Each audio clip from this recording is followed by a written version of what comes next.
واقع چینل کے دوستوں خوش آمدید۔ حضرت عائشہ کا بیان ہے کہ ایک مرتبہ اسماء بنت ابی بکر رسول اللہ کی خدمت میں حاضر ہوئیں اور وہ باریک کپڑے پہنے ہوئے تھیں، تو آپ نے ان کی طرف سے رخ پھیر لیا اور فرمایا، اے اسماء، عورت جب بلوغ کی عمر کو پہنچ جائے تو صحیح نہیں ہے کہ اس کے جسم کو نظر آئے سوائے اس کے اور اس کے، اور آپ اپنے چہرے اور دونوں ہاتھوں کی طرف اشارہ کیا۔ حضرت اسماء حضرت عائشہ کی بہن تھیں اور نبی کی سالی تھیں۔ ہجرت کے بعد مہاجر کے گھر میں پیدا ہونے والا پہلا بچہ عبداللہ ابن زبیر حضرت اسماء ہی کا بچہ تھا۔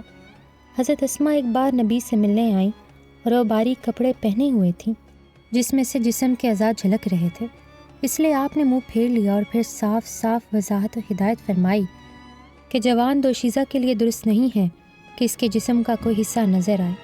آپ کی اس وضاحت سے معلوم ہوا ہے کہ جوان عورت کے لیے ضروری ہے کہ وہ اپنے جسم کے تمام اعضاء چھپائے رکھے۔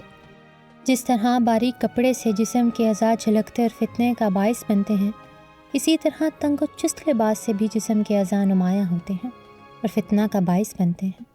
اس لیے عورت کے لیے نہ تو اس قدر باریک کپڑے پہننا درست ہے جس سے جسم کا کوئی حصہ نظر آئے، اور نہ اس قدر چست اور تنگ لباس درست ہے جس سے اعضاء کی تشیب و فراز، ساخت اور حسن نمایاں ہو۔ البتہ چہرہ اور دونوں ہاتھوں کا چھپانا ضروری نہیں ہے، چہرہ بھی کھلا رہ سکتا ہے اور دونوں ہاتھ بھی۔ یہ واضح رہے کہ یہاں ستر کی بات ہو رہی ہے، پردے اور حجاب کی بات نہیں ہو رہی۔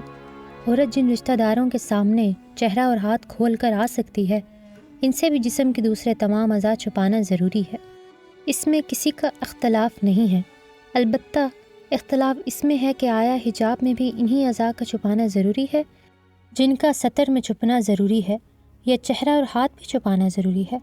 بعض لوگوں کا خیال یہ ہے کہ حجاب بھی چہرے اور ہاتھ کا نہیں ہے، اور اکثر لوگوں کا خیال یہ ہے کہ پردہ اور حجاب کا مقصود یہ ہے کہ چہرہ اور ہاتھ بھی غیر محرم اور اجنبی مردوں سے چھپائے جائیں۔